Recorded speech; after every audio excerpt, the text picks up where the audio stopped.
The name Cãº Chulainn echoed through the halls of Emain Machu like thunder. A sound both feared and adored. He was the Hound of Ulster, a whirlwind of strength and courage. His spirit as untamed as the wild Irish coastmen spoke of his warp spasm.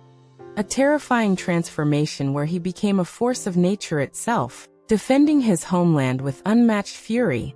Yet beneath the warrior's fierce exterior beat a surprisingly tender heart, fiercely devoted to his wife.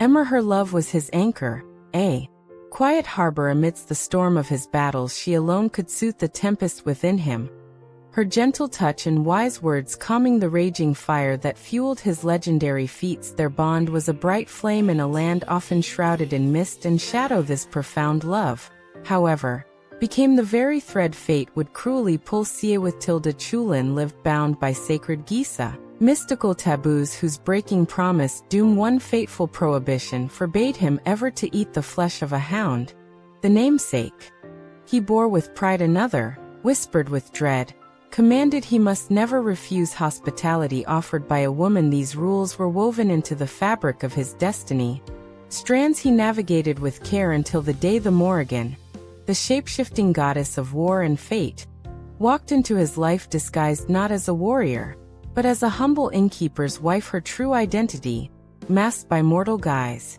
set a trap woven from his own sacred laws. The disguised Morrigan welcomed the weary hero into her modest inn near a lonely crossroads with the warmth expected of any hostess. Smoke curled lazily from the hearth, and the scent of stew filled the small room. With a smile that didn't quite reach her ancient eyes, she placed before him a steaming bowl. "Eat, noble champion," she urged, her voice deceptively kind. "Restore your strength with this humble meal I offer in hospitality." Cãº Chulainn's heart sank like a stone in deep water as he recognized the rich, unmistakable aroma rising from the bowl.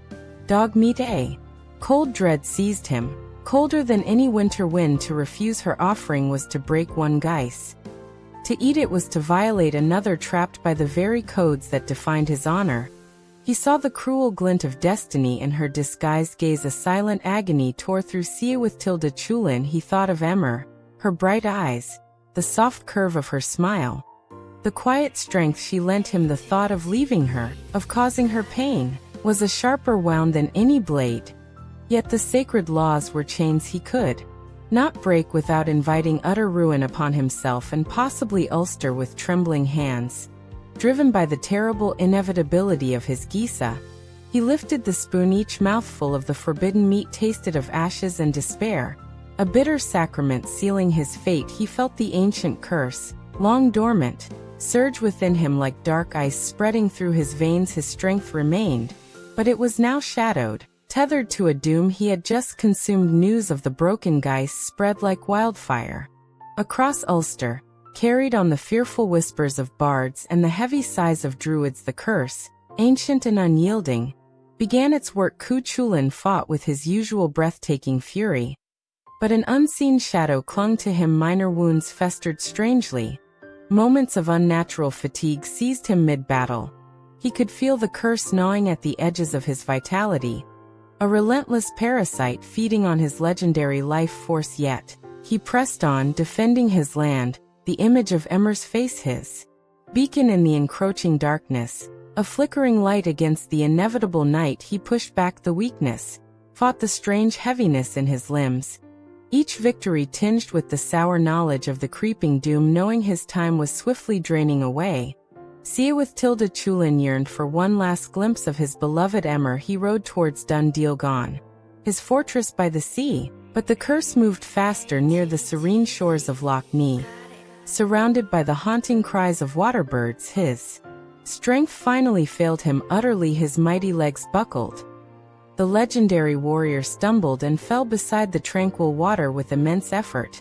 He dragged himself to a standing stone, binding himself upright with his own belt so he might face his enemies and meet death like the hero he was, staring defiantly towards the horizon where his home lay. Even dying, his spirit refused to kneel. Emer felt the shattering of their bond like a physical blow, a sudden, icy void where his vibrant presence had always burned within her heart. She knew, with a certainty born of deep love, that he was gone. Later, Messengers confirmed her dread.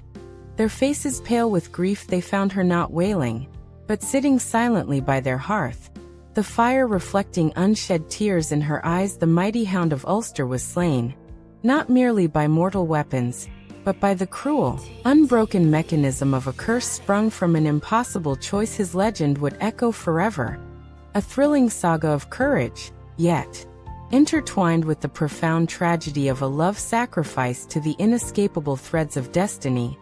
A poignant reminder that even the greatest light can be extinguished by the smallest, most cunning snare. The silence in their hall was deeper than any night, filled only by the memory of his laughter and the weight of a curse fulfilled.